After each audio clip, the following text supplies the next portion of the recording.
Quand les personnalités ont du mal à trouver le bien immobilier de leurs rêves, si est souvent dans recherche appartement ou maison qu'on les retrouve aux côtés de Stéphane Plaza. L'agent immobilier le plus célèbre du pape en a vu passer des stars dans l'émission qu'il anime sur M6 depuis près de 15 ans.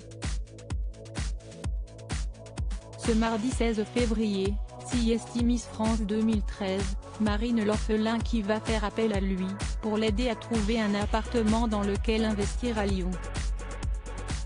Accompagnée de son compagnon Christophe, l'ancienne reine de beauté, actuellement étudiante en médecine, va enchaîner les visites afin de mettre la main sur la perle rare.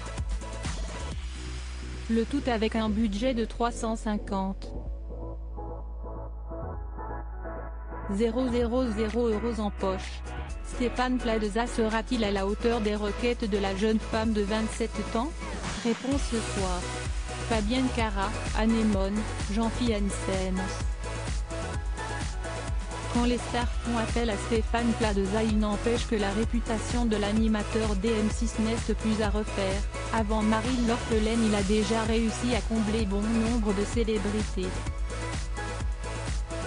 Ce fut notamment le cas de Fabienne Cara, il y a peu. Cette dernière souhaitait faire l'acquisition d'un appartement à Paris pour y cohabiter avec sa sœur. À la fin de l'émission, on apprenait qu'elle allait devenir propriétaire du bien pour lequel elle avait craqué, situé dans le 16e arrondissement de la capitale. En janvier dernier, Stéphane Plaza avait également réussi à faire le bonheur de son ami Jean-Philippe Janssen. L'humoriste a acheté un appartement de 2 pièces avec une vue imprenable sur le Sacré-Cœur en faisant une offre au prix, soit 390 000 €. Celui qui anime également Chasseurs d'appart avait aussi eu affaire à Anémone en 2013.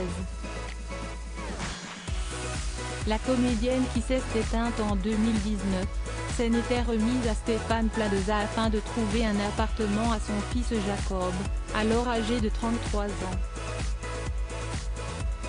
Il s'agissait de dénicher pour son fiston un local à vivre dans un quartier populaire de Paris. Malheureusement, cette recherche fait partie des rares échecs de l'agent immobilier puisque le lieu choisi par ce dernier, nécessitait trop de travaux pour les comptes en banque d'Anémone et de Jacob. La vente ne s'était donc malheureusement pas conclue.